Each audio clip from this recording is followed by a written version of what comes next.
Today, we're fixing stuff. Hey everyone, wrapping up the work week with this Friday of just fixing broken stuff. Fixing broken websites, fixing broken processes, fixing broken ad accounts. Everything's breaking, right? Welcome to digital marketing and entrepreneurship. Sometimes it feels like you're just putting out fires everywhere. But I'm on cloud 9 because I've got an icy hot patch on my lower back because it's just killing me from sitting at this desk all day. So while I had the energy, I thought I'd go ahead and start the vlog and bring up this book, The One Thing again. I bring it up quite often because it is just so incredibly powerful powerful, I don't know where I was going with that. It's so incredible, it's just a really powerful thing, but it actually ties into why we had to let a client go earlier this week. And this just ties into not every client that comes across your desk and not every client that actually winds up paying you is a good fit. And so one of the things that I've learned the hard way is even if you're going to lose money or lose a bunch of time, you just have to see that as a sunk cost. So something we had to kind of nails on a chalkboard do earlier this week was just give a client a refund, even though we'd already started doing work for them, and just let them know that they weren't a good fit. Because one of the things that we are huge proponents of is, of course, the one thing. It's just part of how we do business. And so if a client wants to do 20 different marketing, okay, not 20, maybe five, they want to run 5 different advertising campaigns right out of the gate, or they just want to build, 12 different sales funnels at once, exaggerating a little bit. I think it was 3 sales funnels and 5 traffic sources or something like that. Well, we approach it as you find one, you make it work, then you move on to the next one, right? Because it's so hard to just get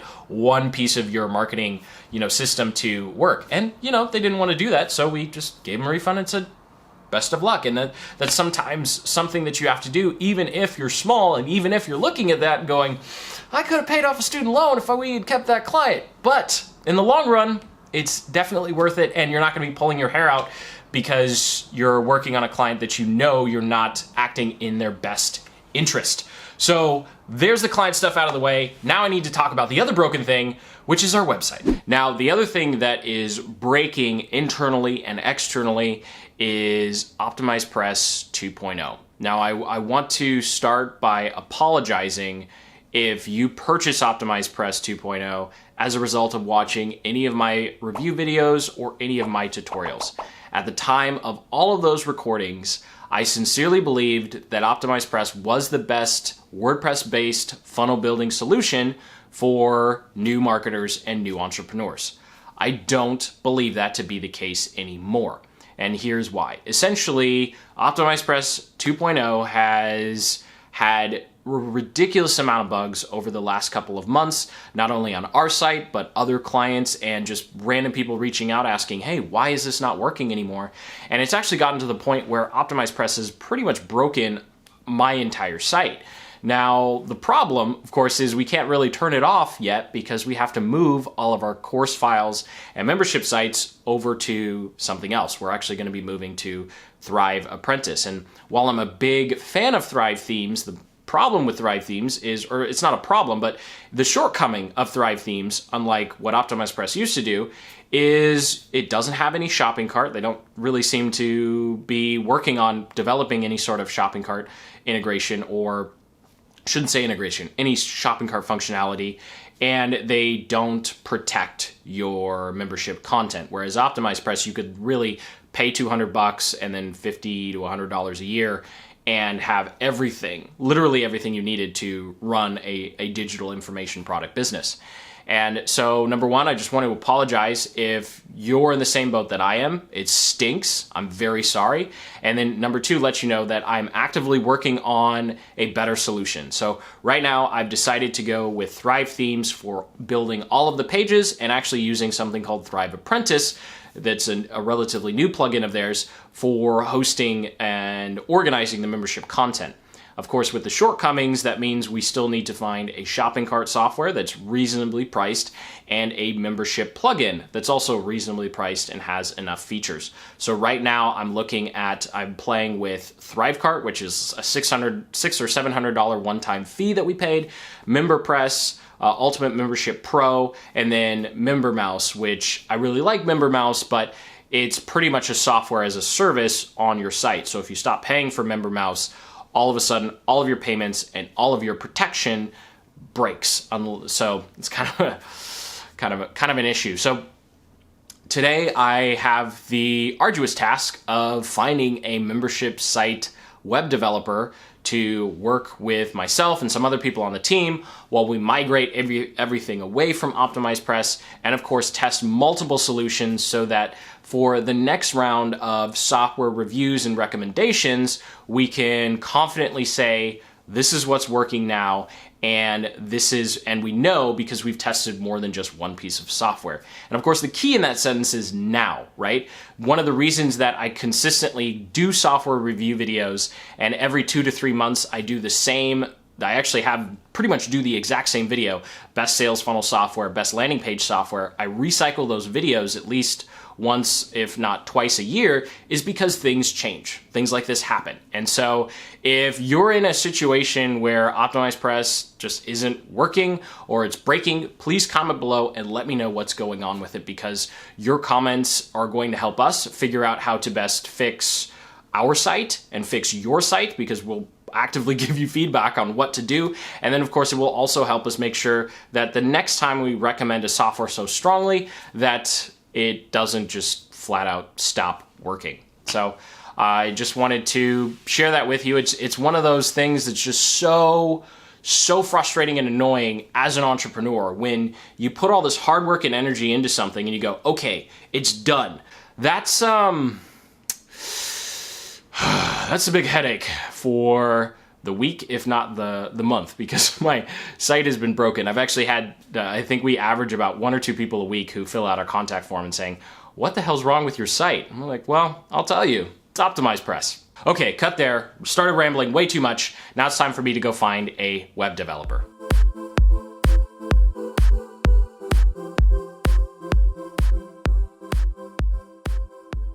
But first, I had to figure out which solution would be best for our membership sites before I posted the job to Upwork. So I'm going to walk you through what it looks like posting a job to Upwork, because I think it's one of the scariest parts of being an entrepreneur. Like, how do we hire people? We're all trained in school, no matter where you are in the world, how to make a resume or a CV and get hired, right? Do the whole interview process. No one ever really tells us how to hire people, let alone fire people. That's a whole nother video. We won't cover that. So the first thing that I did when looking at the different solutions that we had for WordPress membership plugins, and this is something that you can use no matter what kind of marketing software you're looking to use, especially if you're trying to get marketing software to talk to each other, is to go straight to their support. So the pricing pages are nice. They tell you all the fun things you want to know, but really you want to know, what is it going to be like? How are these companies going to support me when the headaches start? And that's when you're either trying to do integrations, that's the right word, integrations, or something else advanced. So you want to think about something that is kind of outside the box. Even if it's not something you're going to do immediately with the software, go into their support and knowledge base and see how well it works. And so in this particular instance, I looked at Digital Access Pass, MemberPress, and Wishlist Member, because those are the top 3 that integrate with Thrivecart, which is something we've kind of already decided that we like using. And so we wanted to make sure that it was going to work with our autoresponders, ActiveCampaign, ConvertKit, and Mailster, the WordPress-based plugin. And so we have our shopping cart, we have all of these different autoresponders, we need the membership site, and long story short, MemberPress came out on top. Wishlist Member, their knowledge base was broken, like I couldn't even get into it, and then Digital Access Pass didn't actually integrate with all 3 of the autoresponders that we needed, and the documentation they did have was really confusing. MemberPress was kind of the stupid proof one, where it had nice little screenshots showing you how to do it for each one of the pieces of software. So that will be the winner for what I start off testing, and with that I have everything I need to actually go hire a developer. So here's what hiring a developer actually looks like. So as you can see here on my screen, we have a little job description here. I definitely recommend going through and writing your job description before actually posting to Upwork. And so all I do in the job description is I give a brief overview of what they're going to be what they're going to be doing, what you need accomplished, and then kind of give a short set of bullet points on specific parts of the task. So think of like the big milestones, so they get a really good picture of what it is. I try to be very formal. I try to be very formal and professional when I post these because I want the post to be taken seriously. It's not till later in the interview process or the audition process that I actually start to show some personality. I'm actually super cold and very corporate in the beginning just because I want to put forth my kind of best behavior, and I want to see the freelancer's best behavior. And then we can, actually talk like normal people when we're actually working together. So I'll just go through what it looks like to post a job because it's very, very basic, not scary at all. And this is what I'm going to do to wrap up the vlog. So you always go short term. You don't want to try and hire someone full time right out of the gate. If you have teams set up, you can, say what your teams are. Then we'll name the job post. So I've already got my names here. So I'll just copy and paste it in. We have a very nice process, and I'll link up in the description to a full playlist that walks you through this, and actually one of the descriptions in those videos gives you my template for Upwork. So we're looking for specialty, web, mobile development, web design, next. It really is this easy to find someone to do web development for you. Heck, you could pause this video and just copy this verbatim if you're looking for a membership site person. All right, and we'll go ahead and put that in there. Of course, I always do the purple elephant technique. Somewhere inside of my description, I'll say, hey, to prove that you read this, go ahead and put purple elephant at the top of your cover letter. Saves me so much time. This is going to be a one-time project. It's not ongoing. We'll go ahead and click next. Even if you're looking for a web developer who's going to work with you month over month, just make it really clear. It's a one-time thing. Freelancers are always going to be much more happy with you saying, hey, I have more work versus, yeah, actually it was just one project, So, and then we'll scroll down here. I'll just WordPress, and I'd add theme, plugin, website, and Thrive themes. So it's cool that they actually have Thrive themes in there. So I'm just going to go ahead and click next. US only or worldwide? I always do worldwide. I have the advantage of being in the US, so think about kind of currency, and it's definitely something that can help or hurt you just depending upon the country that you're in. For me, US, it kind of helps in most instances. You can go ahead and put in region generate preferences if you want. I recommend you only do this if you already have a good inclination of the types of people, the types of cultures that work well with your work style. So just for personal reasons, I'm not going to list out the exact countries that I like using here. And we'll go ahead and click next. You want to do only Upwork freelancers, and for web development, I typically don't actually do auditions because web developers are so expensive. I just want to see their profile and get started. And then if you have freelancers you want to invite, typically don't. All right, and this is the final part, the budget, right? Typically for a web development project, I'm going to go 15 to 37, simply because when it comes to WordPress development, you're trying to have someone actually do it for you. You don't want to deal with a beginner who's potentially going to break your website. There are a lot of other things I do, especially with social media and copywriting and content. I'll go 15 and below. I'll try to find someone new. But with web development, I pretty much always go to someone who actually knows what they're doing. And less than 6 months, actually less than 1 month, and less than 30 hours a week, we'll go ahead and click next, and then we're actually ready to post this job. Now, something else, kind of quick tip here, I'm actually not going to post this. I'm going to save it and post it Sunday night my time. And you also want to keep in mind your time zone versus other freelancers' time zones. So for example, this is a Friday afternoon. It's like 6:30, Pacific Standard Time. So people across the world, they're already on their Saturday, or they're asleep, or they're just waking up Saturday morning. So their chances are they're not actually going to be looking at my post. So I want to post it Sunday night my time so that it's hitting Upwork Monday morning when the serious freelancers are looking for work. I mean, hypothetically. Do I know that that's the perfect time to post? Of course not, but I do try and stay cognizant of, am I posting this in the middle of the night in the countries or parts of the world where we're most likely going to hire someone? So just keep that in mind. I definitely do. You don't have to stay up till like 12 a.m. to hit post, right? It's not that important, but it is. You just want to keep in mind that you're probably going to get less submissions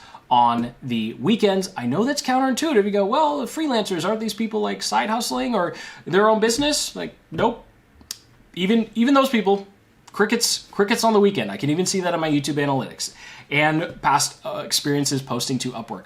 So I hope you got some value out of this video, and I'm very excited to be sharing with you what's going to be coming next with setting up these membership websites, because it's something that I've really focused on funnels on this channel, but not so much the creation of the membership site side. And I think with the death of OptimizePress, it's really lighting a fire under my butt to actually come up with a viable solution that hopefully won't break in a month or two. So thank you so much for watching, and as always, keep building the business you love.